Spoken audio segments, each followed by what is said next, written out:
3 seconds was all it took for Sandra McKee to decide Nathaniel Cole didn't belong in the first-class lounge. His custom suit and quiet dignity meant nothing. All she saw was his skin. "Security," she whispered, eyes narrowing with practiced suspicion. What she couldn't see was the empire Nathaniel had built from nothing and the billions at his command. As security escorted him away, passengers averted their eyes, all except young Jamal, who recognized the tech icon immediately. Nathaniel's face betrayed nothing as he made one call. "Protocol Raven. Begin observation mode." In those words, Regalis Airways' fate was sealed. They thought they were removing an unwelcome passenger. Instead, they had ignited a war against a man who had spent his life preparing for this moment, when discrimination would finally meet its match in power, strategy, and unstoppable justice. Just before we get back to it, I'd love to know where you're watching from today. And if you're enjoying these stories, make sure you're subscribed, because tomorrow's special episode is one you definitely don't want to miss. The sleek black Bentley pulled up to the departures terminal of Washington National Airport with barely a sound. As the chauffeur stepped out to open the rear passenger door, Nathaniel Cole gathered his leather portfolio and adjusted his platinum cufflinks, a gift to himself when he closed his first billion-dollar deal. "Will you be needing any assistance with your luggage, Mr. Cole?" the chauffeur asked, his posture perfectly straight. Nathaniel shook his head. "Just the carry-on, James. I travel light these days."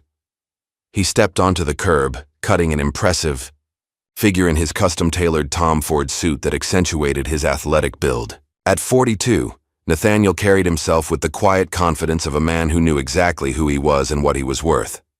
"Very good, sir. Will you need pickup upon your return?" "I'll send the details once I land in San Francisco." Nathaniel took the handle of his sleek carry-on luggage. "And James, take the rest of the day off, that's an order." The chauffeur smiled. "Thank you, sir." As Nathaniel entered the terminal, he felt the familiar shift in energy that always happened when he walked into spaces not historically designed for men who looked like him. Subtle double takes from travelers scrolling through their phones. A security guard who straightened up just a bit more when Nathaniel passed. A white woman who clutched her purse slightly tighter. Nathaniel noticed it all but kept his expression neutral.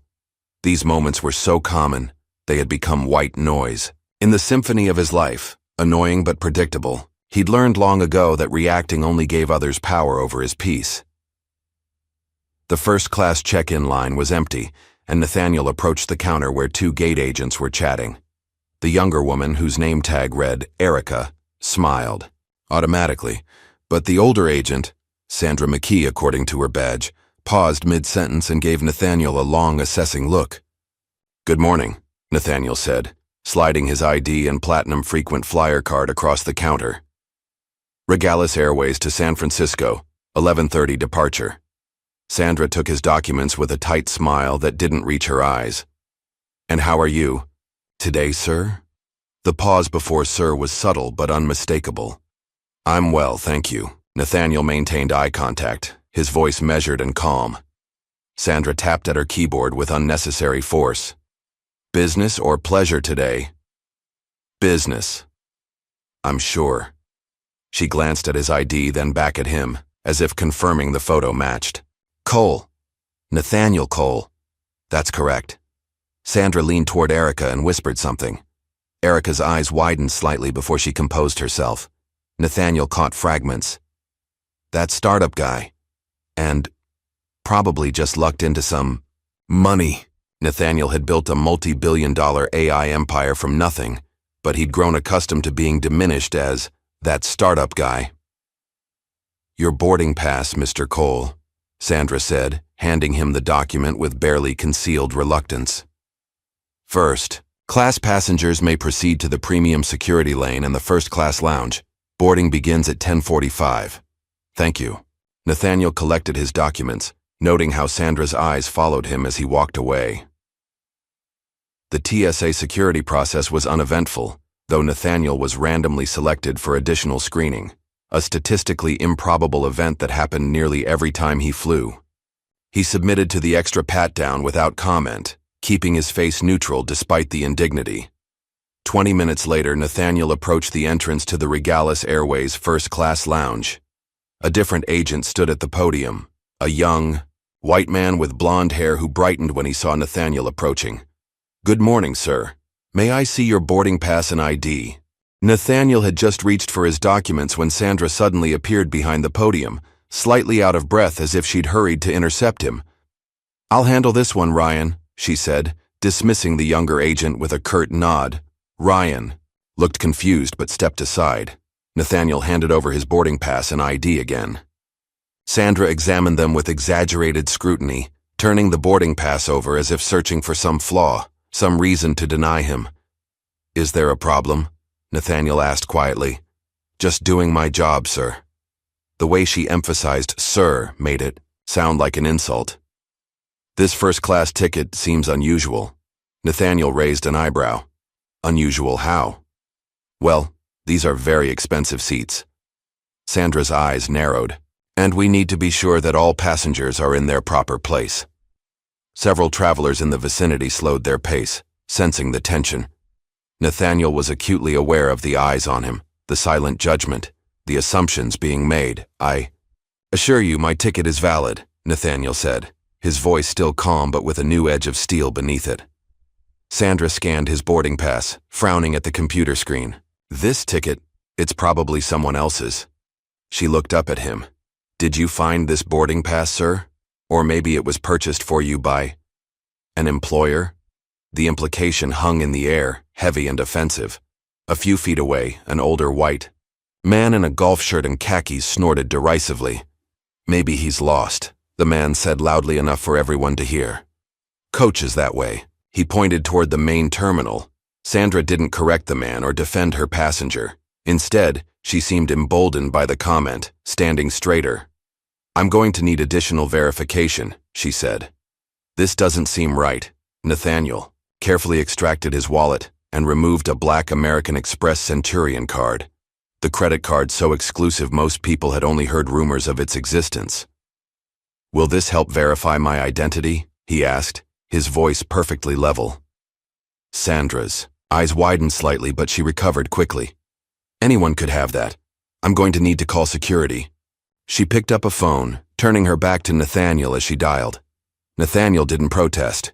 He'd been here before, too many times to count. Fighting would only escalate the situation, turning him into the angry black man narrative that would surely follow. Instead, he stepped to the side and waited, his posture perfect, his expression unreadable. Within minutes, a security supervisor appeared, a tall, broad-shouldered man with salt and pepper hair, moving with the economy of motion that suggested military training. His nameplate read Victor Grant. "What seems to be the problem here?" Grant asked, his voice gruff but professional. "This gentleman is attempting to access the first-class lounge with what I believe may be fraudulent documentation," Sandra said, emphasizing gentleman with the same disdainful tone she'd used for sir. Victor Grant turned to Nathaniel, his eyes registering, a brief flash of recognition before his professional mask returned. "Sir, may I see your ID and boarding pass?" Nathaniel handed them over without comment. Grant examined them carefully, then looked at Sandra. "Ms. McKee, everything appears to be in order," he said. "Mr. Cole's documentation is valid." Sandra's face tightened. "But he doesn't—" She caught herself. "I mean, it seemed suspicious. The system flagged nothing." Grant interrupted firmly. "I see no alerts on this passenger. I want him removed from the lounge area," Sandra insisted. "Just to be safe. We can't be too careful these days." Grant hesitated, clearly uncomfortable with the situation but bound by protocol. "Sir, I apologize, but would you mind coming with me while we sort this out? It's just procedure." Nathaniel nodded once. "Of course." As Victor began to escort him away, Nathaniel noticed a young black man in a Regalis Airways intern uniform watching the scene with wide, horrified eyes. The young man's name tag read Jamal, and he was frantically typing something on his phone. Nathaniel followed Victor Grant toward the security office, maintaining his dignity with every step. Once they were out of earshot of the lounge, He removed his phone from his pocket and made a call. "This is Cole," he said quietly. "Protocol Raven. Full spectrum engagement. Begin observation mode." He ended the call and slipped the phone back into his pocket just as Victor Grant opened the door to the security office. "Mr. Cole, It's... All right, Mr. Grant," Nathaniel said. "I understand you're doing your job." Victor looked pained. "For what it's worth, sir, I recognize who you are. This shouldn't be happening." Nathaniel merely nodded. He'd been preparing for moments like this his entire life. This wasn't the first time, and sadly, it wouldn't be the last. But unlike the previous incidents, this time would have consequences. Meanwhile, in the terminal, young Jamal Barnes was texting frantically to his friend in the IT department. "Dude, they just messed with Nathaniel Cole. The Nathaniel Cole. The man basically invented half the systems running this airport. We are so screwed." The IT break room was typically quiet at this hour, but Derek Wells nearly spit out his coffee. When he read Jamal's text, he immediately called his friend. "Are you serious right now?" Derek demanded. "Nathaniel Cole? The founder of Cole Dynamics?" "Dead serious," Jamal hissed into his phone, ducking behind a column to avoid being seen by his supervisor. Sandra McKee and security just escorted him away like he was some kind of criminal, all because he was trying to enter the first-class lounge. "Do you realize who that man is?" Derek's voice rose in panic. "His AI systems run half the infrastructure in every major airport in America. Cole Dynamic security protocols are used. By the Pentagon, for God's sake." "I know exactly who he is," Jamal replied. "My senior project at Howard was based on his early algorithms. He's a legend, man. And they just treated him like he stole something." As Jamal and Derek processed the gravity of what they'd witnessed, their conversation echoed the story of a man whose name had become synonymous with innovation and excellence. A story that began in much humbler circumstances. 28 years earlier, 8-year-old Nathaniel sat alone on the steps of Greenwood Foster Home, clutching a worn notebook filled with numbers and diagrams beyond the comprehension of most adults. His social worker, Ms. Patterson, sat beside him, her hand gentle on his shoulder. "Your aunt's not coming today, Nathaniel," she said softly. "I'm so sorry." Nathaniel nodded, unsurprised. His aunt, his only living relative after his parents' death in a car accident 2 years prior, had made promises before. She rarely kept them. "It's okay," he said, continuing to scribble equations in his notebook. "I need to finish this anyway." Ms. Patterson peered at his work. "What are you working on?" "It's a system," he explained, his small face serious beyond his years. "To predict patterns. If you can predict patterns, you can prepare for what happens next." Ms. Patterson's heart broke a little. Of course, this brilliant child who had lost everything at 6 years old would be obsessed with predicting the future, with preventing the next disaster before it struck. "You're a special kid, Nathaniel," she said. "Someday everyone's going to know it." By 14, Nathaniel had moved through 4 foster homes, enduring racial bullying, jealousy over his intelligence, and the constant struggle of being the only black child in predominantly white schools and neighborhoods. He'd learned to keep his head down, to observe, to speak only when necessary. At Marshall High School, math teacher Mr. Winters recognized something extraordinary in the quiet teenager, who completed calculus problems while his classmates struggled with basic algebra. "You're wasting your time here," Mr. Winters told him after class one day. "You need to be challenged." Nathaniel shrugged. "I challenge myself." "With what?" Hesitantly, Nathaniel pulled out his latest notebook. He'd filled dozens by now, and showed Mr. Winters the code he'd been developing. Mr. Winters stared at the pages, his expression shifting from curiosity to astonishment. This is graduate-level work. What exactly are you building?" "A predictive model for financial markets," Nathaniel said quietly. "It's just a hobby." "A hobby?" Mr. Winters looked at him in disbelief. "Nathaniel, this is extraordinary." For the first time in years, Nathaniel allowed himself a small smile. By 17, Nathaniel was working 3 jobs, mornings at a coffee shop before school, evenings at the library, and weekends washing dishes at a local restaurant. Every penny went toward the refurbished computer parts he'd assembled in his tiny bedroom at his latest foster home. "You're going to burn yourself out, kid," his foster father, Jim, warned him one night, finding Nathaniel still awake at 3 a.m., coding by the glow of his monitor. "I'm fine," Nathaniel insisted, not looking away from the screen. "What's so important that it can't wait until morning?" Nathaniel hesitated. Jim had been decent to him. Not warm, not a father figure, but not cruel either. "I'm finishing my app. The scholarship applications for MIT are due next week, and I need this to work." Jim squinted at the screen. "What's it do?" "It analyzes historical weather patterns and crop yields to predict food shortages before they happen," Nathaniel explained. "It could give aid organizations months of advance warning." Jim stared at him for a long moment. "You're something else. You know that?" He shook his head in wonder. "Get some sleep, Nathaniel. Even brilliant minds need rest." For once, Nathaniel took advice. He got 3 hours of sleep before his morning shift. When he returned home that afternoon, Jim was waiting with an envelope. "This came for you." Express mail. Nathaniel opened it with trembling hands. Inside was a letter offering him a full scholarship to MIT. His foster parents threw him a small party that weekend, the first celebration anyone had ever held in his honor. It should have been the beginning of a perfect success story. It wasn't. 2 years later, 19-year-old Nathaniel sat in a sterile conference room in downtown Boston, facing 3 white men in expensive suits who smiled too much. "Your algorithm is impressive, Mr. Cole," said Bradley Winston, the silver-haired venture capitalist at the center. "Rough around the edges, but we see potential." "Thank you," Nathaniel replied, maintaining eye contact despite his discomfort.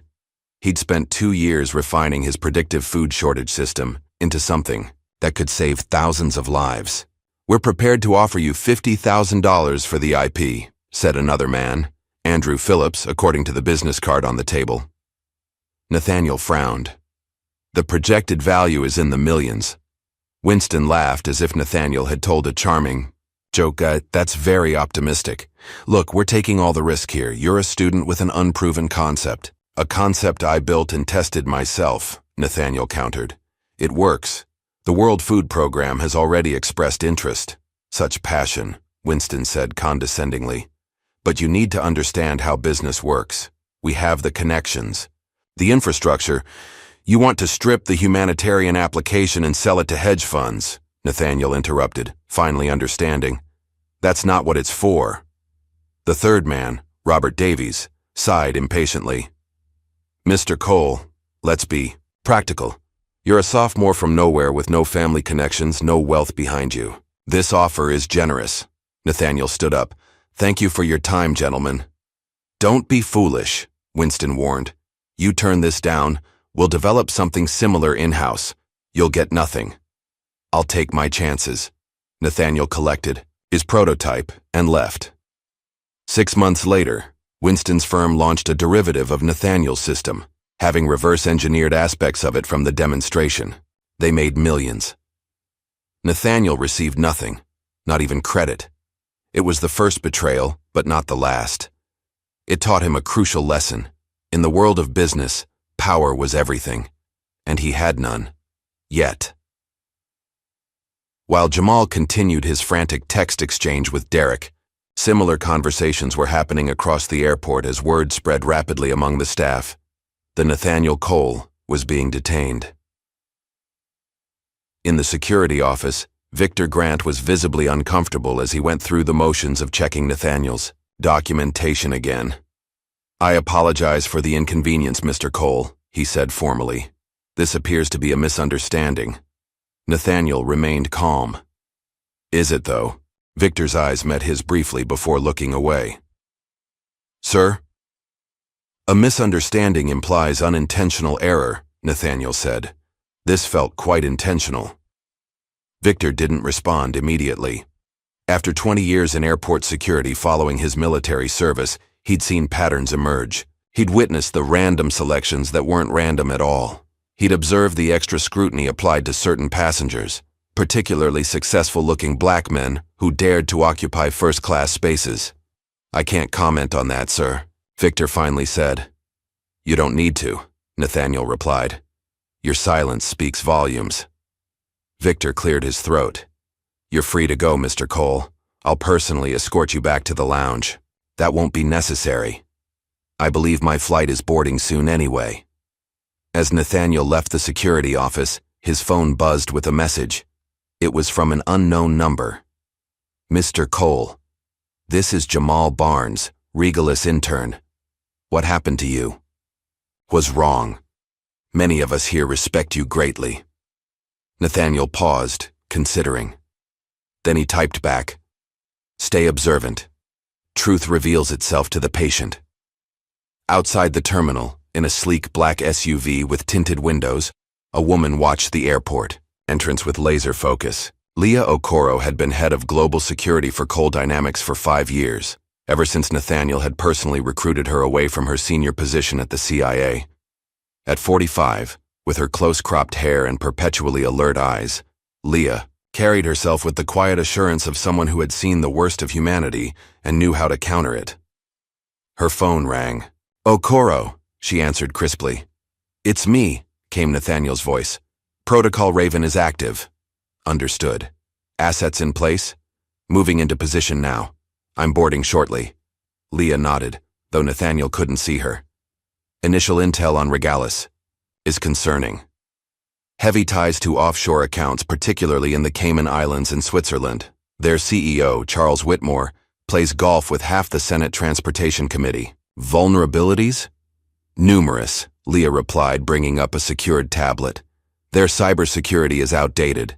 Internal culture is toxic. 18 sexual harassment settlements in the last 5 years, all buried. And their flight safety record is maintained through aggressive legal suppression of incidents. Perfect, Nathaniel said, his voice revealing nothing of what he was thinking. They're rotten from the inside. What's the play here, Nathaniel? Leah asked, dropping formality as she often did when they were strategizing. There was a pause before Nathaniel answered. They humiliated me because they thought I was powerless, because they saw my skin and made assumptions. This isn't about revenge, Leah. No, it's about accountability. It's about consequences. These systems persist because they're never challenged by someone with the resources to fight back. Leah smiled grimly. And you have resources. More than they can imagine.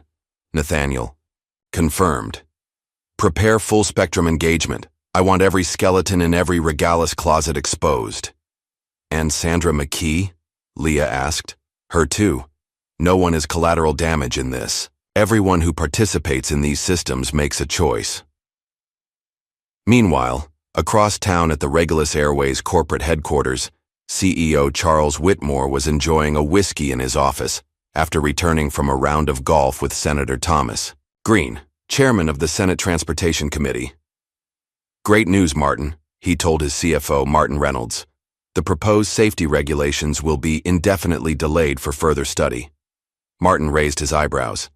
That saves us what, 30 million in upgrades? At least, Charles confirmed, swirling his drink. Tom's a good friend. He understands how business works. The intercom on his desk buzzed. Mr. Whitmore, there's a situation developing at National Airport involving a high-profile passenger. PR thinks you should be briefed. Charles sighed dramatically. Can't PR handle anything themselves these days? Fine, put them through. A nervous voice came on the line. Sir, a passenger named Nathaniel Cole was apparently denied access to our first-class lounge despite having valid documentation. It's already generating social media attention. Charles frowned. Nathaniel Cole. Why do I know that name? He's the founder and CEO of Cole Dynamics, the PR representative explained. The AI firm. Oh, right. The tech guy. African-American fellow? Yes, sir. Charles waved dismissively, though no one could see him. Standard response then. Regalis. Airways is committed to diversity and inclusion, blah, blah, blah.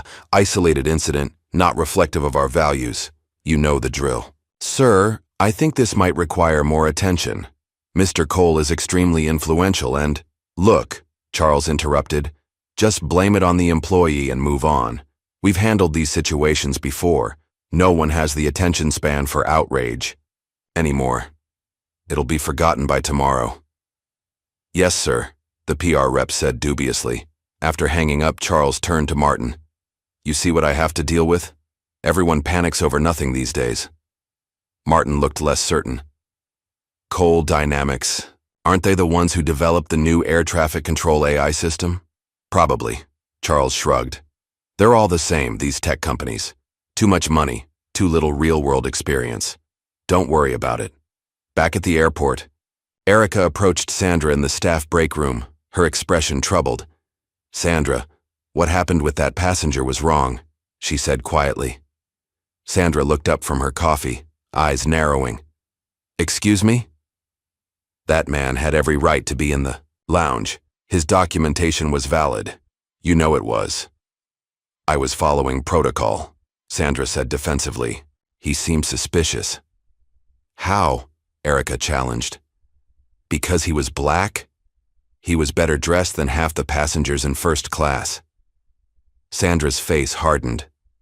Men like that always play the victim, always looking for special treatment. He wasn't asking for special treatment, Erica argued. He was asking for the same treatment anyone else would get. You're too young to understand, Sandra dismissed her. I've been doing this job for 20 years. I know trouble when I see it. Erica stared at her in disbelief. That's exactly the problem, isn't it? You see trouble when there isn't any. She turned to leave, then paused. You know who that was, right? Nathaniel Cole. His company is worth billions. For the first time, a flicker of uncertainty crossed Sandra's face. The name means nothing to me. Maybe it should, Erica replied, because I guarantee it means something to our executives. As Nathaniel's flight prepared for boarding, he received another message from Leah. Phase 1 ready. On your command. Nathaniel looked out the window at the Regalis Airways plane waiting on the tarmac, its corporate logo gleaming in the morning sun. Then he typed back a simple response. Begin. Then we expose them piece by piece. As Nathaniel Cole's flight touched down in San Francisco, his phone buzzed with notifications. The incident at Washington National had already made its way online, with shaky cell phone footage showing his interaction with Sandra McKee and his subsequent escort away from the first-class lounge. This is what happens when you fly while black, read one trending post, accompanied by the video. Another showed a side-by-side comparison of Sandra McKee's smiling professional headshot next to a still image of her confronting Nathaniel. By the time he stepped into his waiting car, major news outlets had picked up the story. Breaking news. Today, announced a CNN anchor, her expression grave. Tech billionaire and AI pioneer Nathaniel Cole was allegedly denied access to a first-class airport lounge despite having valid documentation. Regalis Airways is facing accusations of racial profiling following the incident, which was captured on video by multiple witnesses. Nathaniel watched the coverage impassively as his driver navigated through San Francisco traffic. His phone rang. Leah. Okoro. The news cycle has it, she informed him. Social media response is divided but trending in your favor. Regalis PR team is scrambling. And our other initiatives? Proceeding as planned. First digital insertion complete. We're monitoring systems now. Nathaniel nodded, though Leah couldn't see him. Good. Keep me updated. Within hours, Regalis Airways released an official statement, plastered across their social media accounts and sent to major news outlets. Regalis Airways is deeply committed to diversity, equity, and inclusion at all levels of our operation. The incident involving Mr. Cole appears to be an isolated case of a rogue employee not following our established protocols. We are investigating the matter fully and will take appropriate action. We extend our sincere apologies to Mr. Cole and all our valued customers. At Regalis headquarters, Charles Whitmore scanned the statement with disinterest before tossing the tablet aside. There. Problem solved, he declared to his crisis management team assembled in his office. Now can we, please focus on actual business? Teresa Williams, Regalis's chief communications officer, pressed her lips together in concern. Sir, I don't think this will be sufficient. The optics are extremely bad, and Mr. Cole is highly influential in tech circles. Charles rolled his eyes. It's a PR hiccup, Teresa, not the end of the world. Blame the employee, make vague promises about doing better, and move on. That's how these things work. Sir, Teresa tried again, I think we should reach out to Mr. Cole directly. Offer a personal apology, perhaps some form of— For what? Charles interrupted, his voice rising. For a momentary inconvenience? He still made his flight, didn't he? Besides, this isn't the first time we've dealt with passengers who claim discrimination. They usually settle quietly once legal dangles the right amount in front of them. Teresa exchanged concerned glances with Martin Reynolds, the CFO, who had remained silent throughout the meeting. Martin cleared his throat. Perhaps we should at least consider— Meeting adjourned, Charles announced, standing abruptly. I have a charity dinner to attend. Handle this however you need to, but keep it contained and inexpensive. As the executives filed out, Teresa hung back. Martin, I'm worried. This feels different. Martin nodded slightly. I know, but you know Charles. Once his mind is made up— He trailed off, glancing at his phone as it vibrated with an incoming call. I have to take this. It's IT security. At Washington National Airport, Sandra McKee strutted through the employee lounge, basking in attention from colleagues who had seen the news. I was just doing my job, she told a group of fellow gate agents. Protecting the integrity of our premium spaces. You never know these days. Erica stood nearby, arms crossed. That's not what happened, and you know it. Sandra's smile faltered. Excuse me? You targeted him specifically. You left your post to intercept him at the lounge. The room fell silent as other employees watched the confrontation unfold. Sandra's face hardened. You need to be careful, Erica. Making false accusations against a senior colleague could impact your future here. Before Erica could respond, their supervisor entered the break room. Sandra, I need to see you in my office immediately. Sandra's smug expression vanished. What's this about, Jeff? Now, Sandra. His tone left no room for argument. As Sandra followed him out, her phone pinged with a notification. It was from Regalis HR. All employee social media accounts are now subject to review as part of our updated social media policy. Please refrain from commenting on recent events involving Regalis Airways. Meanwhile, travelers across the country were experiencing unexplained glitches in the Regalis Airways booking system. Flights disappeared from the scheduling database only to reappear hours later. Premium customers found their reservations downgraded to economy without explanation. Payment systems declined valid credit cards, while occasionally processing the same transaction multiple times. At Regalis IT headquarters in Dallas, systems administrators worked frantically to identify the source of the disruptions. It's like the system is fighting itself, explained the lead IT engineer to his increasingly frustrated director. We patch one issue and 3 more appear. I've never seen anything like it. Could it be a hack? Asked the director. Maybe, but there's no obvious point of entry. Our security protocols are all registering as intact. The engineer pushed back from his desk in frustration. The weird thing is, it's almost like the disruptions are targeted. What do you mean? The glitches seem to be affecting our most profitable routes and highest value customers. It's too specific to be random. Back in San Francisco, Nathaniel sat in his hotel suite, watching real-time data flow across multiple screens. Leah's voice came through the secure video connection. Operation Mirror is active, she reported. Our people have identified multiple vulnerabilities in Regalis's executive communications. We're gathering intelligence on Whitmore and his inner circle. And our digital insertion? Performing as designed. Subtle enough to seem like system errors, but impactful enough to hurt. Their bottom line. Nathaniel nodded approvingly. What about our human assets? The airport employee, Jamal Barnes, has been surprisingly helpful.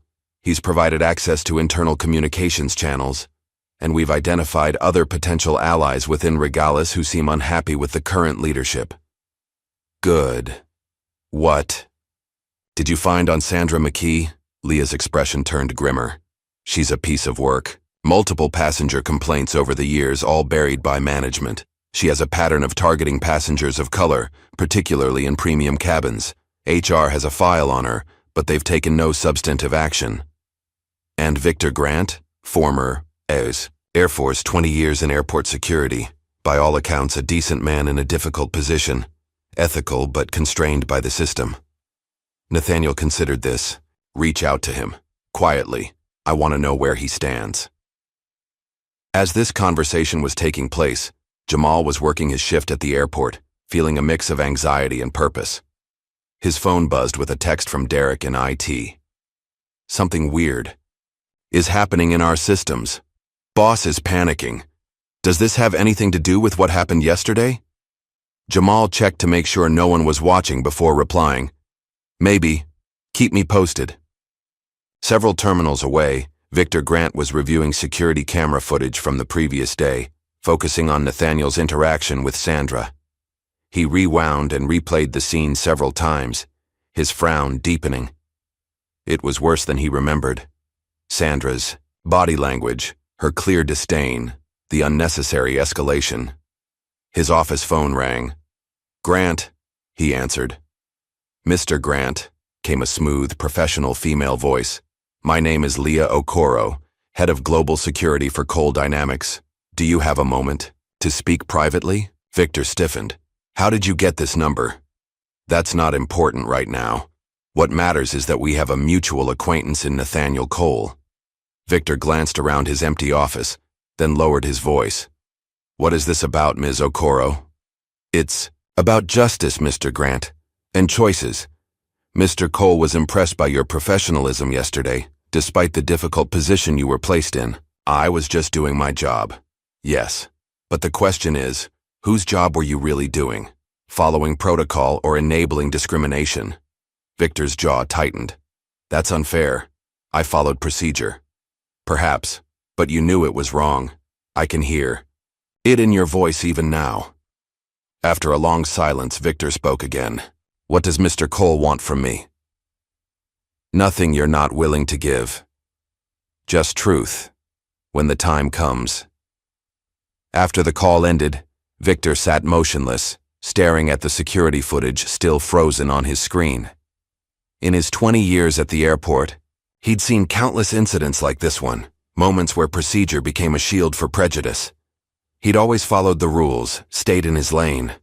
But for what? At a downtown San Francisco restaurant, Nathaniel met with a distinguished older woman whose silver-streaked hair was pulled back in a sleek bun. Evelyn Banks had been one of the first black female CEOs in the tech industry, breaking barriers decades before Nathaniel entered the scene. "I saw the news," she said as they settled at their private table. "Brings back memories." Nathaniel nodded. "Some things never change."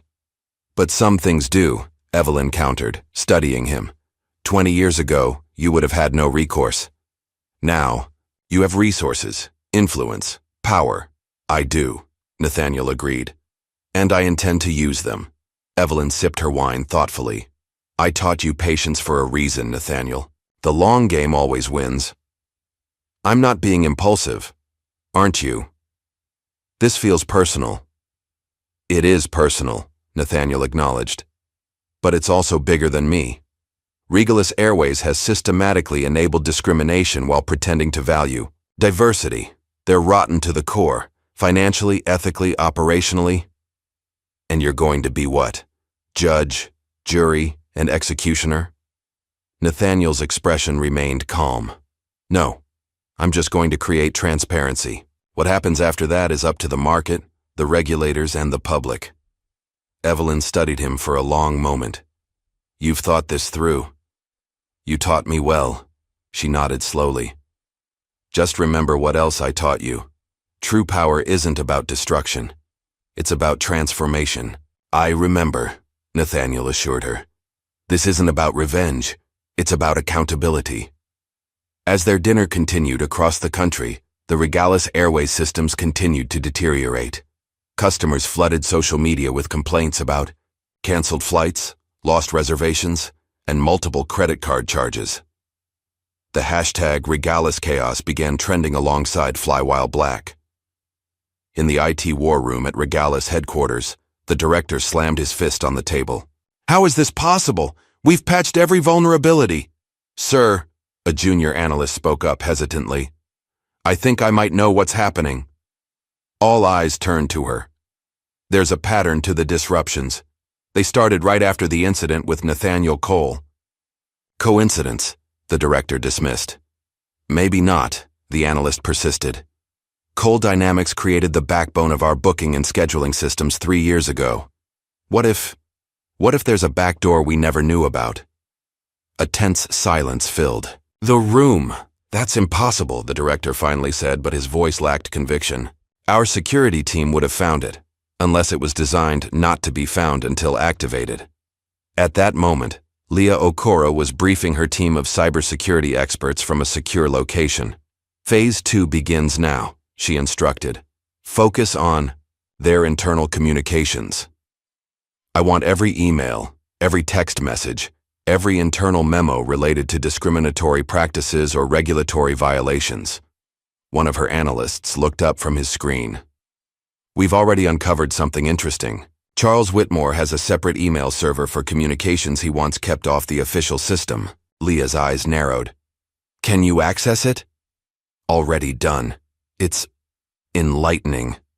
Meanwhile, Jamal was finishing his shift when he overheard a conversation between two managers. They're looking for a scapegoat, one said in a hushed voice. Board's putting pressure on Charles. Who are they targeting? Security supervisor, Grant. They're saying he should have de-escalated with Cole instead of removing him. Jamal's heart raced as he pretended to organize pamphlets nearby, straining to hear more. That's bull, the second manager replied. Grant was just following protocol. Sandra's the one who created the whole mess. Doesn't matter. They need someone with authority to take the fall. Sandra's too easy a target. They'd be admitting direct discrimination. Better to frame it as a security overreaction. Jamal waited until they left before pulling out his phone to text Derek. They're planning to scapegoat Victor Grant for the Cole incident. Can you confirm? Minutes later, Derek replied, confirmed. Just saw the draft announcement. They're suspending him pending investigation. That night, as the media frenzy around us, Regalis Airways intensified. A simple message appeared simultaneously on the screens of every Regalis employee's computer. This is only the beginning.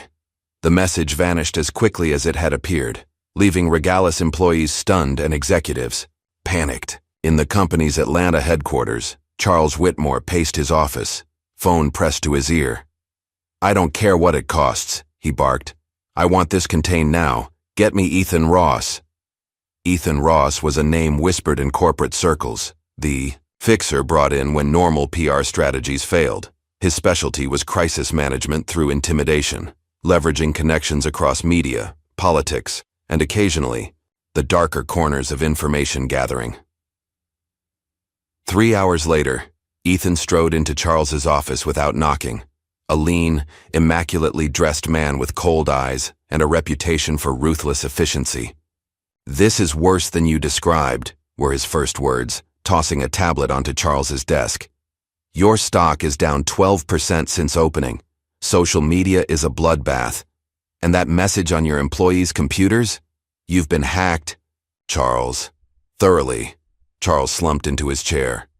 Can you fix it? I can manage it, Ethan corrected. But it will require decisive action, no half measures. Whatever it takes. Ethan nodded once. I'll need complete authority over your communications team, access to all personnel files, and a dedicated security detail. You have it. Just stop the bleeding. First thing, we identify and neutralize internal threats. Anyone who might be sympathetic to Cole or tempted to leak information. You think we have a mole? Ethan's smile was cold. Organizations always do, especially during crises. The next morning, Jamal arrived at work to find security personnel stationed throughout the terminal. As he approached the employee entrance, a guard stepped forward. Jamal Barnes? Jamal froze. Yes? Come with me, please. He was led to a small conference room where Ethan Ross waited, reviewing a file. Mr. Barnes, Ethan said without looking up. Please sit. Jamal remained standing. What is this about? Ethan finally raised his eyes. Your communications with Derek Wells in IT. Your interest in the Nathaniel Cole incident. Your access to sensitive employee discussions. Jamal's throat went dry. Don't insult me by lying, Ethan cut him off. We've reviewed your text messages, your calls, your movements through the terminal. He closed the file. You have two options. Option 1, you're fired immediately for violating company confidentiality policies, blacklisted from the industry, and potentially face legal action for corporate espionage. Jamal's hands began to shake. And option 2, you tell me everything you know about who's been contacting you regarding Nathaniel Cole, and you continue your work here, now reporting directly to me. In a similar conference room across the terminal, Victor Grant faced the same ultimatum, from another of Ethan's team. Unlike Jamal, Victor had decades of experience keeping his expression neutral under pressure. I've done nothing wrong, he stated evenly. No? The woman across from him, Lisa Chen, according to her temporary badge, slid a printout toward him. Your access card was used to review security footage of the Cole incident multiple times after hours. You received a call from Leah Okoro, Cole's head of security, and your personnel file shows you filed 3 complaints about discriminatory security protocols in the past 2 years. Victor remained silent. You're a liability, Mr. Grant, Lisa continued. But you could be an asset instead. Tell us what Cole's people are planning. I don't know anything about Mr. Cole's plans, Victor replied truthfully. Then you're of no use to us. Across town, in a sleek co-working space, Helen Voss, Chief Operating Officer of Regalis Airways, met with Leah Okoro under the pretense of a personal day. This is extremely irregular, Helen said, her voice low despite the privacy of their meeting pod. These are irregular times, Leah replied calmly. Thank you for agreeing to meet. Helen straightened her jacket, a nervous habit from her early career days. At 52, she had navigated the treacherous waters of corporate America as one of few women in aviation leadership. She had compromised often, looked the other way sometimes, but she had her limits. I assume this is about Nathaniel Cole, she said. It's about Regalis Airways, Leah corrected, and the rot at its core. You know what I'm talking about. Helen's expression remained carefully neutral. I'm the COO of this company, Ms. Okoro. Why would I help you damage it? Because you're better than it, Leah answered simply. Because you've spent a decade trying to change Regalis from within, only to be blocked by Charles Whitmore at every turn. Because you've reported safety violations that were buried, discrimination complaints that were ignored, and financial irregularities that magically disappeared from audits. Helen's eyes widened slightly. How could you possibly know about? We have our sources, Leah interrupted. The question is, when the storm hits, and it will hit, which side of history do you want to be on? Helen was silent for a long moment. What exactly are you asking of me? Nothing active. Just be prepared. When evidence of Whitmore's misconduct becomes public, people will look to you for leadership. Be ready to provide it. As Leah left their meeting, her secure phone buzzed with an update from her team. Banking records accessed. Confirmation on offshore accounts. Whitmore personally authorized transfers to shell companies in the Cayman Islands. At that same moment, Nathaniel was meeting with his mentor Evelyn again, this time in her office overlooking San Francisco Bay. It's all connected, Nathaniel explained, showing her documents on a secure tablet. The same banking group that denied my first business loan owns a significant share in Regalis Airways.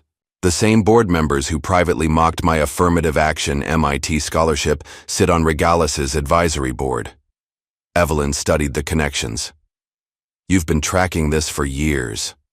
I track everything, Nathaniel replied simply. Information is power. I learned that lesson early. Evelyn handed back the tablet. What happened to that bright-eyed boy who wanted to use AI to predict food shortages and save lives? He grew up, Nathaniel said, his voice softer. He learned that to change the world you need more than good intentions. You need leverage. And now you have it, Nathaniel nodded. Now I have it. Just be careful that in fighting monsters you don't become one yourself. As Nathaniel left Evelyn's office, His phone rang with a call from Leah. "We have a situation," she said without preamble. "Ross is targeting our inside sources. Jamal Barnes and Victor Grant are both being pressured." "Expected," Nathaniel replied calmly. "Activate countermeasures. Make sure they're protected." Already in progress. At Regalis headquarters, Ethan Ross was briefing Charles Whitmore on his progress. "We've identified several potential leaks and are containing them," he reported. "More importantly, we've compiled some interesting information on Nathaniel Cole himself." Charles leaned forward eagerly. "Something we can use?" "Possibly. A sexual harassment allegation from an ex-employee that was settled quietly 3 years ago." "Perfect," Charles smirked. "Leak it to the press." "I wouldn't advise that yet," Ethan cautioned. "We need to verify—" "No," Charles interrupted. "I want it out there now. Let's see how Mr. Cole likes being on the defensive." Ethan hesitated but nodded. "As you wish." Within hours, a thinly sourced story appeared on a fringe news site. Tech. Billionaire Nathaniel Cole accused of sexual misconduct. The story barely had time to circulate before Leah's team intercepted it. What happened next shocked even the most seasoned media watchers. The news site suddenly published a retraction and an apology, along with leaked emails showing that Ethan Ross had paid for the false story. Simultaneously, legitimate news outlets received documented evidence of Charles Whitmore's offshore accounts, complete with transaction records and dates. CNN breaking news. Regalis Airways. CEO under investigation for financial irregularities. MSNBC. Whistleblowers reveal culture of discrimination at Regalis Airways. Wall Street Journal. SEC launches probe into Regalis Airways, following leaked documents. Charles stared at the television in his office in horror as the stories broke, one after another. His phone rang. It was the board chairman. "What the hell is happening, Charles?" the chairman demanded. "It's Cole," Charles sputtered. "He's orchestrating this somehow." "Fix it," the chairman ordered, "or we will." Just as Charles hung up, his computer screen flickered, and a video call connected automatically. Nathaniel Cole's face appeared, calm and composed. "Hello, Charles." Charles nearly jumped out of his chair. "How did you get on my secure line?"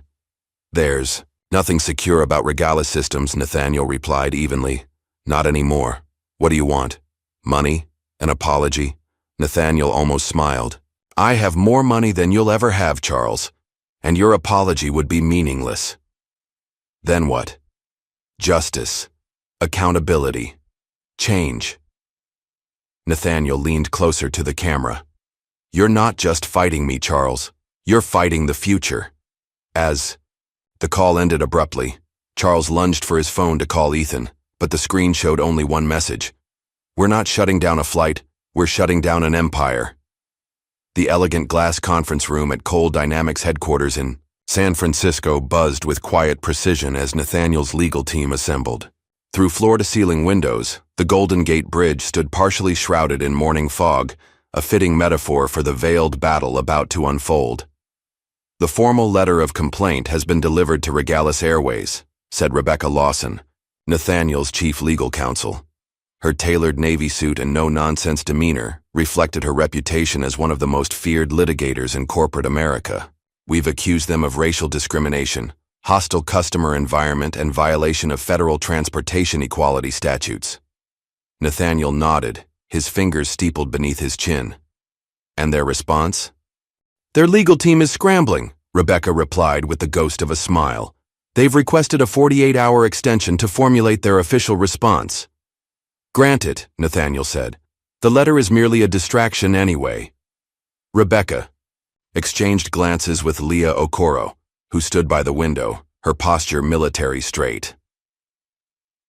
"Phase 2 is progressing exactly as planned," Leah reported. "I've assembled a team of 20 specialists, cybersecurity experts, former journalists, financial investigators. We're preparing for coordinated exposure on multiple fronts." Nathaniel rose from his chair and approached the smart wall where dozens of data points connected in a complex web. Regalis Airways' corporate structure, leadership lines, financial holdings, and hidden connections. Their empire is built on sand, he observed, hollowed out by greed, held together by intimidation and political connections. The SEC is already quietly investigating based on the initial information we've provided, Rebecca added. But they're moving cautiously due to Whitmore's political connections. Politics, Nathaniel's voice carried a rare note of disdain. The II, last refuge of the corrupt, he turned to face his team. This isn't just about one incident or one airline. This is about systems designed to exclude, to protect the powerful, to maintain hierarchies. Sandra McKee isn't the disease. She's a symptom.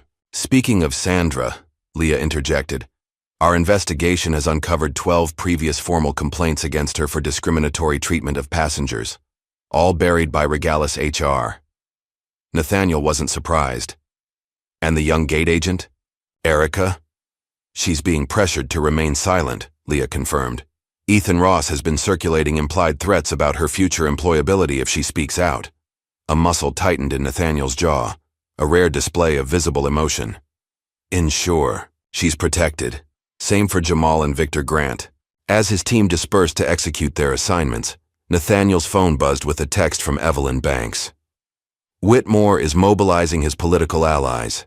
Senator Gardner called me asking questions about you. Be careful. Across the country at ICU, Regalis Airways headquarters, the board of directors had convened an emergency meeting. The atmosphere was tense, with raised voices echoing down the corridor outside the boardroom. This is spiraling out of control, argued William Freeman, one of the senior board members.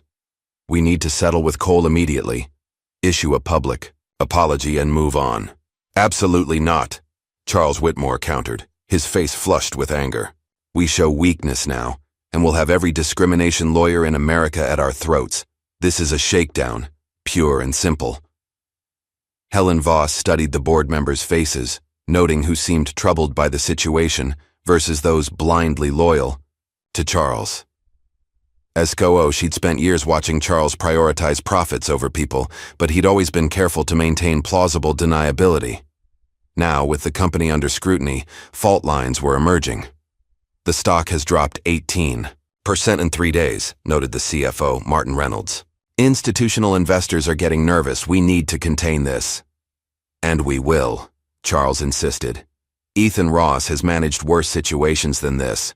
Cole might have money and tech, but we have connections in Washington that he can't touch. Helen finally spoke up. And if the allegations about financial irregularities prove true? What then, Charles? A heavy silence fell over the room as Charles fixed her with an icy stare. Those allegations are fabricated, as you well know, Helen. I'm surprised you'd even suggest otherwise. Helen held his gaze. I'm merely considering all scenarios as any responsible executive should. The tension was broken by Charles's assistant entering with an urgent note. As he read it, the color drained from his face. What is it? Asked William. Cole Dynamics just released a cryptic statement on social media, Charles said, his voice tight. Sometimes giants must fall, and it's already got over 50,000 shares. Meanwhile, Jamal Barnes sat in his small apartment staring at his laptop screen. After his confrontation with Ethan Ross, he'd called in sick, claiming food poisoning. He knew his job was effectively over. The question was what to do next.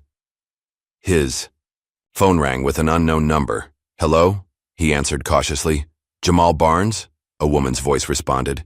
This is Leah Okoro from Cole Dynamics. We need to talk. Jamal's heart raced. How did you get my number? That's not important right now. What matters is your safety. Ethan Ross has placed you under surveillance. There's a black sedan parked across from your building. Jamal moved to the window and carefully peered through the blinds. Sure enough, a dark car with tinted windows was stationed with a clear view of his entrance. What do they want from me? I'm just an intern. You're a witness, Jamal. And in Ethan Ross's world, witnesses are either controlled or neutralized. A chill ran down Jamal's spine. Are you saying I'm in danger? I'm saying you have a choice to make, Leah replied. Stay silent and hope Ross loses interest or stand up and help us expose the truth. Either way, we'll ensure your protection. Across town, Victor Grant was clearing out his desk. After refusing to cooperate with Ethan Ross, he'd been placed on administrative leave pending investigation, a corporate euphemism for, "You're finished." As he placed his service awards in a cardboard box, his secure personal phone, not his company device, vibrated with a text. "Your car is waiting in the east parking lot. Black Tesla. Drive is trustworthy." Victor hesitated only briefly before grabbing his box and heading for the exit. 20 minutes later, he was being ushered into a private meeting room at an unmarked office building. Nathaniel Cole rose to greet him, extending his hand. "Mr. Grant, thank you for coming."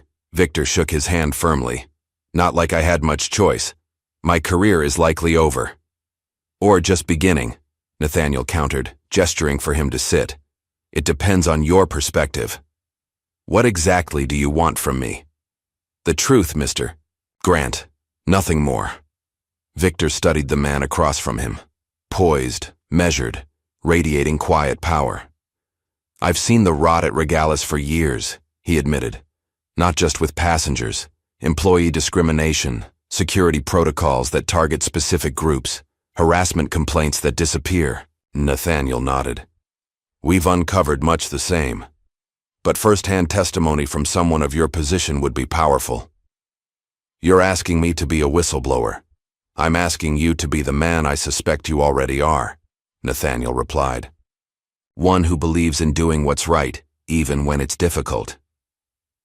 Back at his temporary command center, Ethan Ross was reviewing files on potential pressure points against Nathaniel Cole. "Sir," one of his assistants interrupted, "we've found something interesting in Cole's past." Ross looked up. "What is it?" When he was starting out, his first company was effectively stolen from him by venture capitalists at Winston Financial Group. "And?" "The principal partner there, Bradley Winston, sits on Regulus's advisory board. He's also the one who connected Charles with several major political donors." Ross's eyes narrowed. "So this isn't just about the airport incident. It's personal for Cole." "Appears so, sir. Find everything you can on that first company and what exactly happened. We need leverage." As Ross's team dug deeper, Leah Okoro's investigation was progressing on a far more damning front. In a secure digital vault, she compiled evidence of Regalis's darkest secrets: flight maintenance records falsified to avoid, costly repairs, harassment settlements with non-disclosure agreements, and most damning of all, documentation of private charter flights linked to human trafficking operations. "This goes beyond corporate misconduct," she told Nathaniel during their encrypted video conference. "There are connections to cartel money laundering through their subsidiary charter company." Nathaniel's expression remained composed, but his eyes hardened. "Do we have definitive proof?" "Enough to launch federal investigations. Flight logs, banking transfers, passenger manifests that don't match official records." "Proceed with extreme caution," Nathaniel instructed. "When we move, we need to be surgical. Innocent employees caught in the crossfire must be protected." That evening, as Sandra McKee arrived home, she was startled to find paparazzi waiting at the end of her driveway. Cameras flashed as she quickly pulled into her garage. Inside, her phone was flooded with notifications, social media mentions, voicemails, text messages from coworkers. One caught her eye. A message from a former colleague with a link to a viral video. The video showed compiled security footage of Sandra's interactions with various passengers over the past year, the pattern of discriminatory treatment unmistakable when viewed in sequence, her selective enforcement, her different tone with different passengers based solely on appearance, the unnecessary escalations. "Who leaked this?" she whispered to herself, panic rising. She immediately called Charles Whitmore's office, but was directed to Ethan Ross instead. "This is a violation of my privacy," she demanded when Ross answered. "The company needs to defend me." "Ms. McKee," Ross replied coolly, "the company is dealing with a crisis that extends far beyond your personal situation. I suggest you lay low and refrain from making public statements. But I was following implied policy. Everyone knows we're supposed to be extra vigilant with certain passengers in premium cabins. That came from leadership. I advise you not to make such accusations, Ms. McKee. They could be construed as defamatory." As Sandra realized she was being isolated as a scapegoat, Nathaniel sat alone in his hotel suite, reviewing footage from his own past, his childhood, his struggles, the early betrayals in his career. The memories weren't pleasant, but they had shaped him, forged him into who he was today. His phone buzzed with a message from Leah. Assets acquired, ready for full-spectrum takedown. Nathaniel walked to the window, looking out at the city lights below. "Let the empire crumble," he whispered.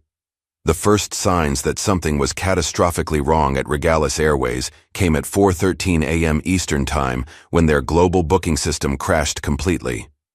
Emergency IT teams were called in, only to discover that backup systems were failing to activate.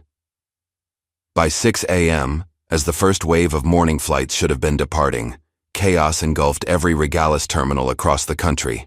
Check-in kiosks displayed error messages. Gate agents couldn't access passenger manifests. Security lines stretched for hours as TSA was forced to implement manual checks without electronic verification. Charles Whitmore was awakened by a barrage of phone calls from increasingly panicked executives. "What do you mean? Total system failure?" he demanded of his CTO. "That's impossible. We have redundancies." "All compromised," the CTO explained, his voice strained. "It's like someone knew exactly where our vulnerabilities were and hit them simultaneously." By mid-morning, major news networks were broadcasting live from airports nationwide, showing stranded passengers and overwhelmed staff. The Regalis stock price went into free fall as trading algorithms responded to the unfolding disaster. But the system failure was just the beginning. At precisely 9 a.m., a coordinated release of information began across multiple platforms. An investigative journalist from the Washington Post published a detailed exposé on decades of corruption inside Regalis Airways, complete with internal documents and testimony from anonymous sources. Simultaneously, a whistleblower report appeared on the SEC's public disclosure portal, outlining specific instances of financial fraud, accompanied by transaction records and board meeting minutes where safety concerns were deliberately suppressed. CNN breaking news cut into regular programming. This just in, multiple sources are reporting that Regalis Airways CEO Charles Whitmore maintained a secret set of books for investors while providing falsified safety records to federal regulators. The FBI has confirmed they are reviewing the allegations. In his office, surrounded by crisis managers and attorneys, Charles watched the coverage in stunned silence. "This isn't just a hack," said Martin Reynolds, the CFO. "This is coordinated warfare." "Where's Ethan Ross?" Charles demanded. "He's supposed to be handling this." "He's trying to contain the media fallout," Martin explained, "but it's like fighting a tsunami with a bucket." Charles's phone rang. It was Senator Gardner. "Turn on Fox News," the senator snapped without preamble. Charles fumbled for the remote as an aide brought up the channel. There, being interviewed live, was Senator James Wheeler from the Transportation Committee, standing next to Leah Okoro. "These allegations are deeply troubling," the senator was saying gravely. "If verified, they represent one of the most significant breaches of public trust in aviation history. My committee will be launching a full investigation." "That backstabbing, son of a," Charles began, but Martin cut him off. "Charles, the board chairman is calling an emergency session. They want you there in 30 minutes. As Charles fought for his corporate life, Victor Grant was giving a live interview to a different network, his military bearing and straightforward demeanor lending credibility to his account. "I witnessed systemic discrimination that was not just tolerated but effectively encouraged," he explained calmly. "When I filed reports, they disappeared into administrative black holes. The incident with Mr. Cole was just the visible tip of a very large iceberg." Across town, Jamal had also gone public, his youthful earnestness and clear moral outrage making him an instant social media hero. "I watched a respected business leader being treated like a criminal for simply existing in a space where they assumed he didn't belong," Jamal told the interviewer, his voice steady despite his nervousness. "And when I tried to speak up internally, I was threatened and intimidated." By noon, a hashtag was trending nationwide. Regalis Reckoning. In the executive wing at Regalis headquarters, Sandra McKee was being officially terminated, escorted from the building by security while photographers captured the moment from across the street. "This is unfair," she protested as she was let out. "I was following implied policy. Everyone knew certain passengers were to be scrutinized more closely in premium cabins." Before leaving, she cornered Erica in the break room. "You did this," she hissed. "You leaked those videos." Erica stood her ground. "I did what was right. What you did to Mr. Cole and countless others was wrong, Sandra. It was always wrong." "You've ruined my life," Sandra spat. "No," Erica replied calmly. "You did that yourself, every time you chose discrimination over dignity." As Sandra was being removed, Helen Voss received a call from Leah Okoro. "It's time, Ms. Voss," Leah said simply. "The board is looking for leadership. They need someone untainted by Whitmore's corruption who can stabilize the company." "And what makes you think they'll choose me?" Helen asked. "Because we've made sure they know you were the one executive who consistently objected to the worst of the ethical violations," Leah replied. "Your internal memos questioning safety shortcuts and discriminatory practices have been highlighted for key board members." Helen took a deep breath. "And if I step up? Then Nathaniel would be interested in discussing Regalis's future with you." Meanwhile, the emergency board meeting had devolved into chaos, with Charles Whitmore desperately trying to maintain control. "This is a coordinated attack," he insisted. "Cole is using his tech resources to wage corporate warfare." "The question isn't who's attacking us, Charles," countered William Freeman. "It's whether the allegations are true. Did you authorize offshore accounts to hide funds from regulators and shareholders? That's absurd." He was interrupted by his assistant rushing in with a tablet. "Sir, you need to see this."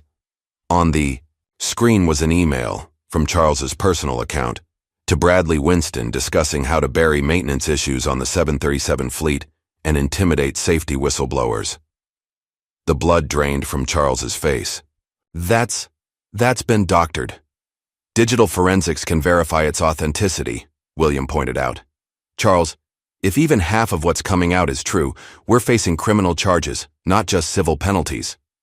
As the board moved to vote on Charles's immediate suspension across the country, Nathaniel was meeting with his own board members. "Regalis stock has lost 47% of its value in a single day," noted his CFO. "They're on the verge of collapse." "Good," said one of the directors.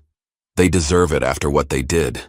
"No company deserves to fail if it employs thousands of innocent people," Nathaniel corrected. "Regalis Airways employs over 28,000 workers nationwide. Most had nothing to do with its corrupt leadership or discriminatory practices." "What are you suggesting?" asked the CFO. Nathaniel smiled slightly. "I believe Regalis may soon be available at a very attractive price." That evening, as federal agents began seizing documents from Regalis offices nationwide, Nathaniel held a private call with a select group of minority shareholders from Regalis, those who had been increasingly concerned about Whitmore's leadership even before the current crisis. "Gentlemen, ladies," he began, "I believe we have a mutual interest in salvaging what can be saved from Regalis Airways." "Mr. Cole," said one investor cautiously, "given recent events, some might consider your interest in Regalis to be vindictive." "Oh no. The contrary," Nathaniel replied smoothly. "I see opportunity where others see only disaster. Regalis has a strong route network, valuable airport slots, and thousands of skilled employees. What it lacks is ethical leadership and modern governance." "You're talking about an acquisition?" another investor asked. "I'm talking about transformation," Nathaniel corrected. "At the current stock price, Cole Dynamics could acquire controlling interest for approximately 30% of Regalis's value just 1 week ago." "That's predatory," objected one investor. "That's business," countered another, "and frankly it might be the only option to prevent complete collapse." Nathaniel let them debate among themselves for a moment before continuing. "My offer is simple. Cole Dynamics will purchase controlling interest at a 50% premium over the current stock price. Still a bargain, but better than where you'll be if the company continues its free fall. And what would prevent you from simply dismantling the company for parts? A legally binding commitment to maintain current employment levels for at least 2 years, and to invest in modernization of both systems and corporate culture. As the investors considered his proposal, Erica was meeting with Leah Okoro at a quiet coffee shop. Ms. McKee has filed a wrongful termination lawsuit, Leah informed her. She's claiming she was following unwritten company policy regarding passenger profiling. Erica sighed. Will I need to testify? Most likely. But we've compiled evidence from 12 other incidents involving Ms. McKee. You won't be standing alone. What happens now? Erica asked. To Regalis, I mean. We're hearing rumors the company might not survive. That depends, Leah said carefully, on decisions being made right now. But I can tell you this. Nathaniel Cole isn't interested in destroying lives, just in accountability and change. Erica nodded slowly. That's why I risked my job to speak up. Some things matter more than a paycheck. Later that night, as Charles Whitmore was being escorted from Regalis headquarters, suspended pending investigation, he received an unexpected video call request from Nathaniel Cole. Against his lawyer's advice, he accepted. Come to gloat? Charles asked bitterly. No, Nathaniel replied calmly. To offer perspective. Today feels like the end for you. It isn't. It's the beginning of accountability. You've destroyed everything I built. You destroyed it yourself, Charles. I merely exposed the truth. Charles leaned closer to the camera. This isn't over. Actually, it is, Nathaniel countered. But not for the 28,000 people who work for Regalis. They deserve better leadership. What are you saying? I'm saying that tomorrow, I'll be meeting with your board to discuss Cole Dynamics acquiring controlling interest in Regalis Airways. A new chapter is beginning. As Charles stared in shock, Nathaniel ended the call. Outside his office window, the lights of San Francisco sparkled against the night sky. His phone buzzed with a message from Leah. Federal agents just served a warrant at Whitmore's residence. It's happening. Nathaniel nodded to himself. Let the empire crumble, he whispered again. But this time, he added, so we can build something better in its place. Charles Whitmore's private jet touched down at San Francisco International Airport under a sky heavy with rain clouds. The weather matched his mood, dark, turbulent, threatening. 3 days had passed since his suspension as CEO of Regalis Airways, and in that time, the company's stock had continued its freefall. His personal reputation had been shredded across media outlets, and the SEC had frozen several of his personal accounts pending investigation. This meeting with Nathaniel Cole hadn't been his idea. The Regalis board, desperate to stop the bleeding, had practically begged him to attempt a personal negotiation with the man who had brought their company to its knees. Charles had agreed, not out of loyalty to Regalis, but because he needed to look cooperative to mitigate his legal jeopardy. His driver navigated through the city to Cole Dynamics headquarters, a sleek modern tower of glass and sustainable materials. That seemed to capture light even on this gloomy day. Unlike the Baroque ostentation of Regalis's Atlanta headquarters, Cole's building was elegant in its simplicity, its power understated. Wait here, Charles instructed his driver as they pulled up to the entrance. This shouldn't take long. The security guard at the reception desk looked up as Charles approached. Mr. Whitmore, please have a seat. Someone will be with you shortly. Charles checked his watch. He was precisely on time for the 10 a.m. meeting that had been arranged. He sat stiffly on one of the minimalist lobby chairs, refusing the offered coffee. At 10:45, Charles approached the desk again. Excuse me, I had a 10-hour meeting with Nathaniel Cole. Yes, sir. Mr. Cole is aware you're here. Please continue to wait. Charles's face flushed with anger, but he returned to his seat. By 11:30, he was pacing the lobby. By noon, his forced composure had completely eroded. This is unacceptable, he snapped at the receptionist. I'm a CEO, not some salesman waiting for a pitch meeting. Former CEO, came a cool female voice from behind him. Charles turned to find Leah Okoro watching him with detached interest. Mr. Cole will see you now. Without waiting for his response, she turned and walked toward the elevators. Charles hurried to catch up, his wounded pride temporarily forgotten. Is this how Cole conducts business? He demanded, as they rode up to the executive floor. Keeping people waiting for hours? Leah regarded him with a look that made Charles feel transparent. Mr. Cole's time is extremely valuable. Yours, increasingly less so. The elevator doors opened directly into Nathaniel's office, a spacious room with panoramic views of the bay. Nathaniel stood with his back to the door, looking out at the city below. Mr. Cole, Charles began, forcing confidence into his voice. I appreciate you taking the time to meet. I think we can resolve this situation to everyone's benefit. Nathaniel turned slowly. Please, sit down, Charles. Something in his tone, the casual use of his first name, the complete lack of deference, made Charles's hackles rise, but he complied, taking a seat across from Nathaniel's desk. Let's cut to the chase, Charles said, leaning forward. You've made your point.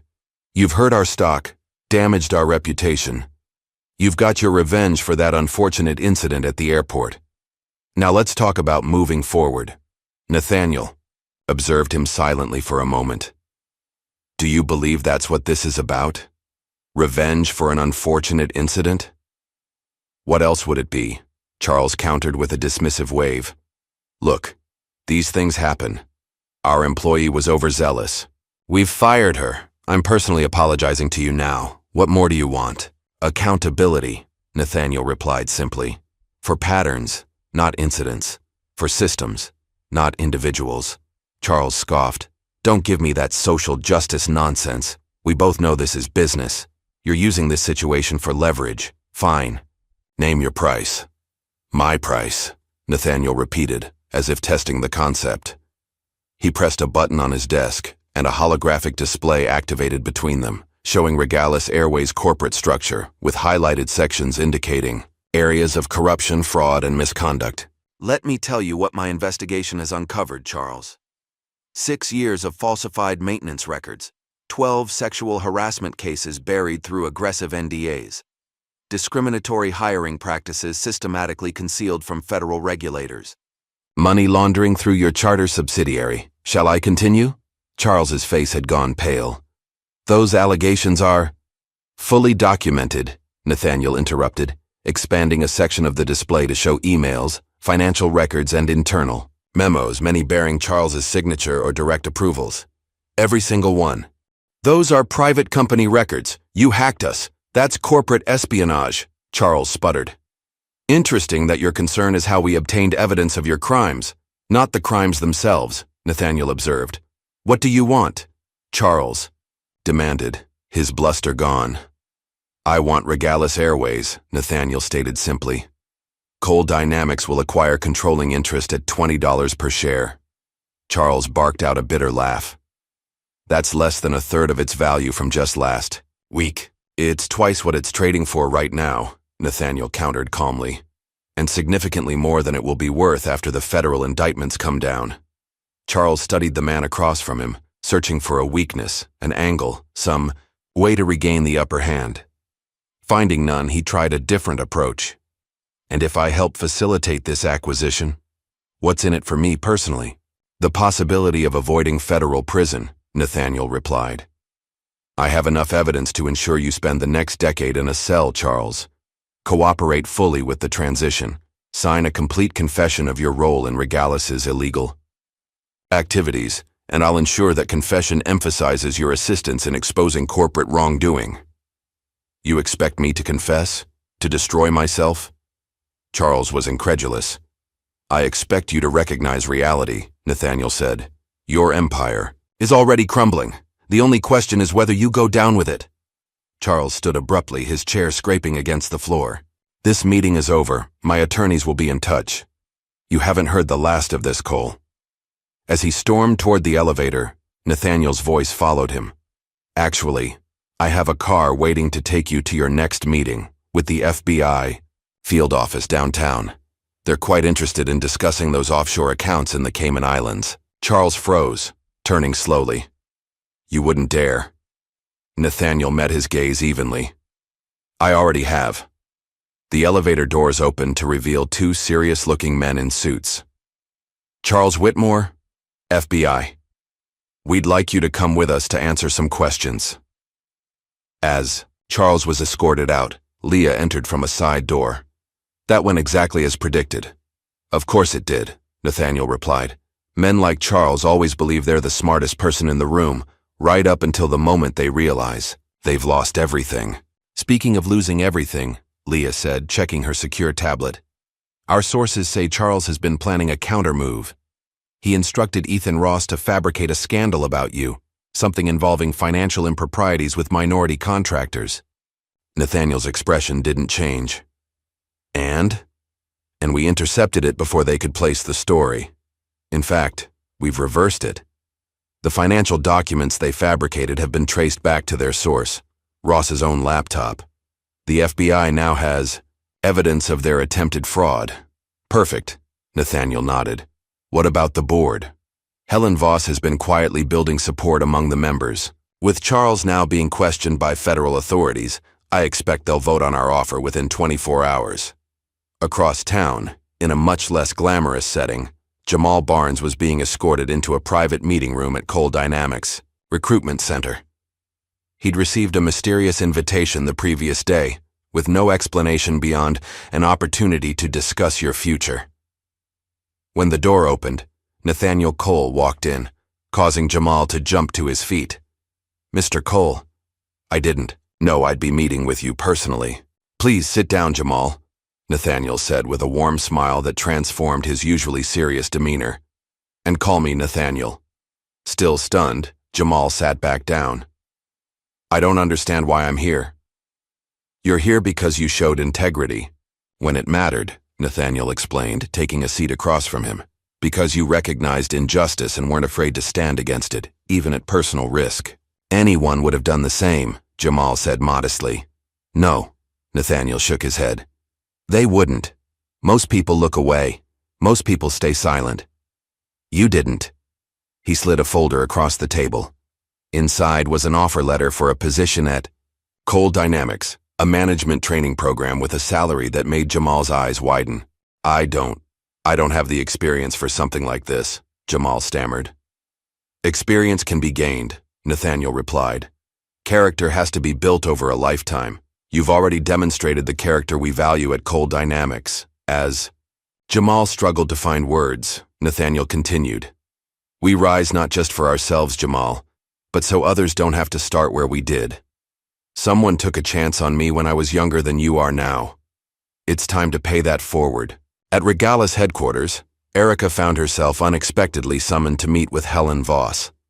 She'd never directly interacted with the COO before, and felt nervous as she was ushered into Helen's office. Erica, thank you for coming, Helen greeted her warmly. Please have a seat. Am I in trouble? Erica asked hesitantly. Helen smiled. Quite the opposite. I wanted to personally thank you for your courage in speaking out about what happened with Sandra McKee and Mr. Cole. I just did what felt right, Erica said. And that's precisely why I wanted to talk to you, Helen replied. Regalis is about to undergo significant changes. I've been asked to help build a new corporate ethics division, one with actual authority to address discrimination and misconduct. I'd like you to be part of that team. Erica's eyes widened. Me? But I'm just a gate agent. You're someone who recognizes right from wrong and has the courage to act on it, Helen corrected her. That's exactly who we need right now. As these conversations were taking place, Sandra McKee sat in her attorney's office, reviewing the wrongful termination lawsuit they were preparing to file against Regalis Airways. We'll argue that you were following unwritten but understood company policies, her lawyer explained. That you were made a scapegoat to protect executives who established these discriminatory practices. Sandra nodded vigorously. Exactly. I was just doing what was expected. They can't pin this all on me. Her attorney looked uncomfortable. There's just one problem. Regalis's legal team has sent over some documentation in advance of our filing. Video compilations, passenger complaints, performance reviews where you were warned about similar behavior. Those are taken out of context, Sandra protested. Perhaps. But they're also preparing a countersuit for damages, claiming your actions have cost the company millions in lost business and reputation damage. Sandra's face fell. They can't do that. I was a loyal employee for 15 years. They can. And based on what I'm seeing, they might win, her attorney said grimly. Ms. McKee, I have to advise you that proceeding with this lawsuit could leave you personally liable for significant damages. Meanwhile, the Regalis Board of Directors had convened to vote on Coal Dynamics' acquisition offer. The discussion was heated, with opinions sharply divided. This is highway robbery, argued one director. Coal is taking advantage of our vulnerability. Our vulnerability is self-inflicted, countered William Freeman. The alternative is bankruptcy, federal receivership, and thousands of lost jobs. At least Coal is committing to maintain employment levels.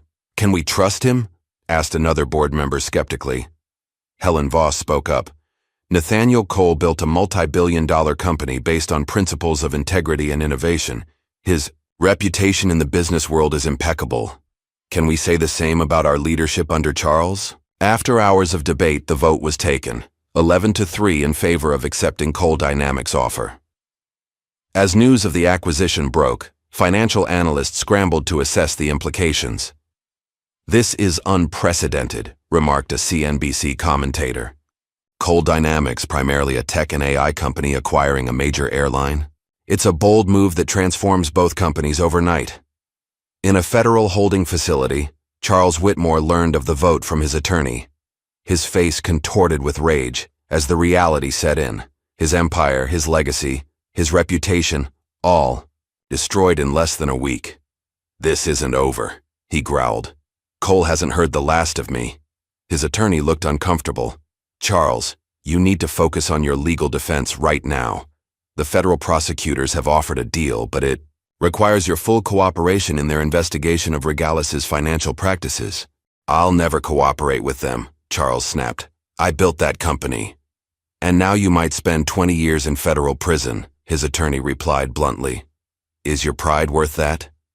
As Charles grappled with his new reality, Nathaniel was meeting with his executive team to plan the integration of Regalis into Coal Dynamics.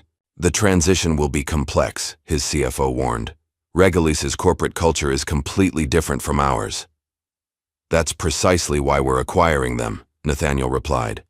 Not just for their roots and assets, but for the opportunity to transform an industry that has remained resistant to true change.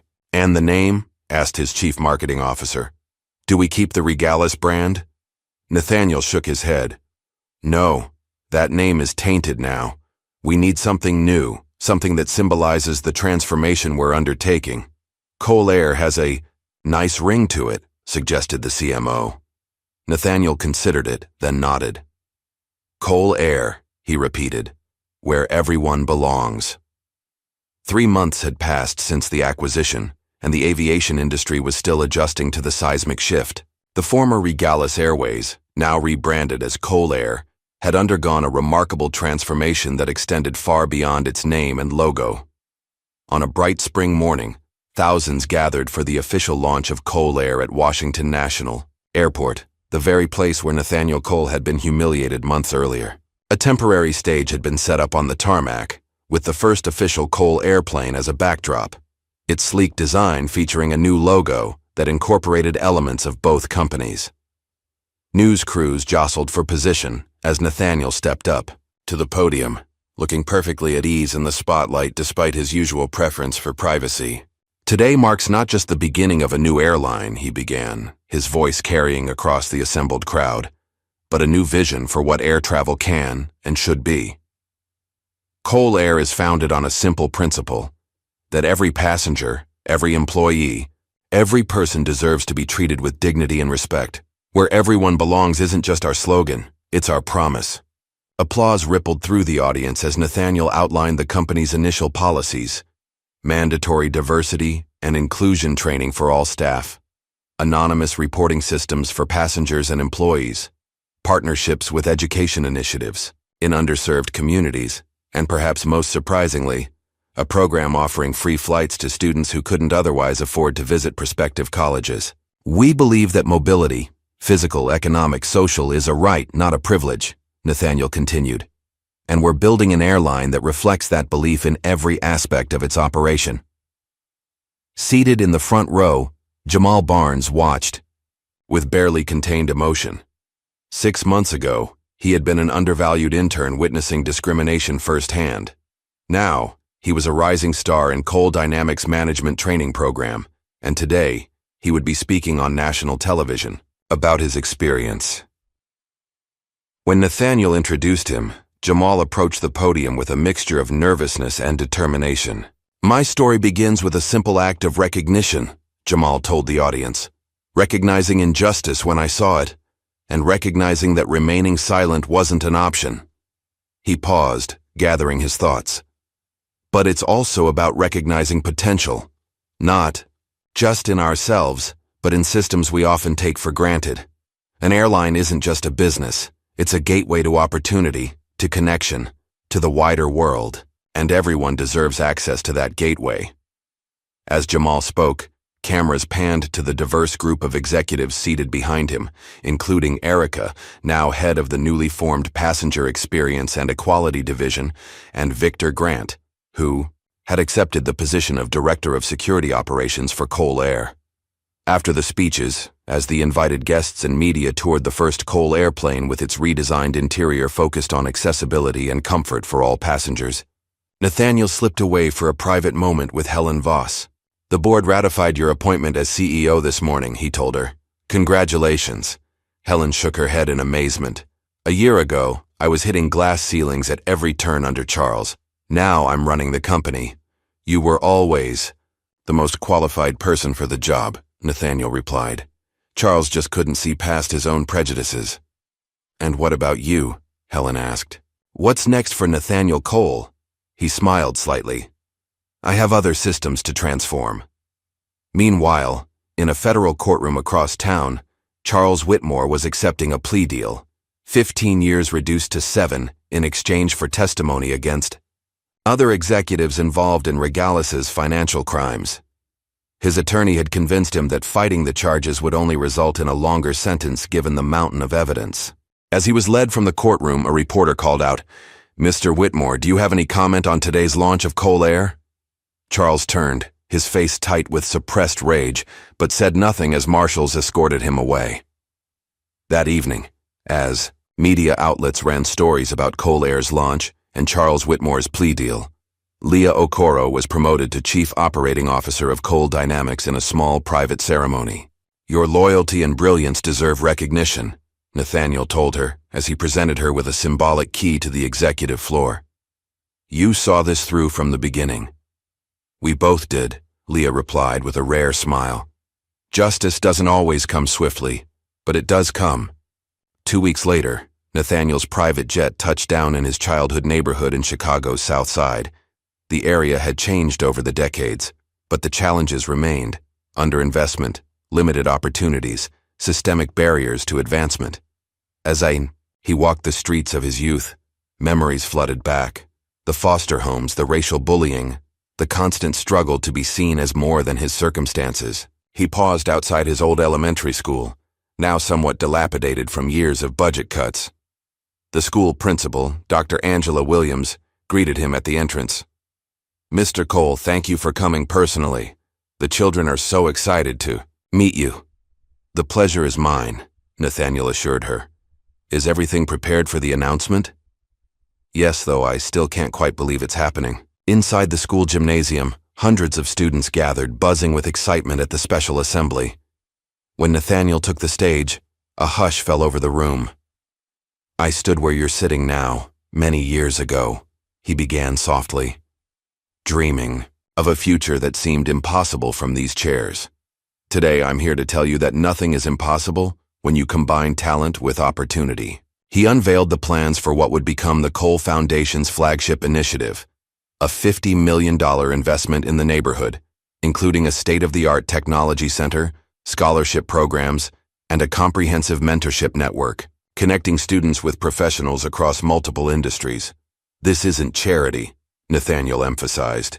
"This is investment in you, in your potential, in our shared future." As the children and teachers erupted in applause, Nathaniel felt a rare moment of pure, unfiltered emotion. This was why he had built Coal Dynamics, why he had taken on Regalis Airways. Not for power or revenge, but for transformation, to create change that would outlast him. Later that evening, as his plane prepared for departure, Nathaniel found himself thinking about a moment from his childhood. Sitting on the steps of the foster home, working on equations that no one else understood, trying to predict patterns to prevent disaster. He'd come full circle. The patterns he'd identified had led not just to personal success, but to systemic change. The equations had balanced after all. 3 days later, Nathaniel boarded the inaugural official flight of Cole Air, a symbolic journey from Washington to San Francisco. As he settled into his first-class seat, he noted the subtle but significant differences from his previous experiences. The diverse flight crew who greeted every passenger with the same level of respect, the redesigned cabin focused on comfort and accessibility, the clear messaging throughout the plane emphasizing dignity for all travelers. A flight attendant approached with a glass of water. "Mr. Cole, it's an honor to have you aboard today." "Thank you," Nathaniel replied with a genuine smile. "It's an honor to be here." As the plane taxied toward the runway, Nathaniel gazed out the window at the Cole Air logo emblazoned on the wing. The aircraft gathered speed, lifting smoothly into the sky above Washington. Below, the city grew smaller, its patterns and systems visible from this new perspective. Nathaniel Cole had changed those patterns, not through destruction, but through transformation. As the plane banked westward toward San Francisco, he allowed himself a moment of quiet satisfaction. This wasn't the end of a journey. It was the beginning of a legacy. What does true power look like? The ability to destroy, or the wisdom to transform? Nathaniel's journey reminds us that justice isn't about revenge, but creating a world where everyone truly belongs. If this story moved you, hit like, subscribe, and share to help others discover what happens when discrimination meets its match.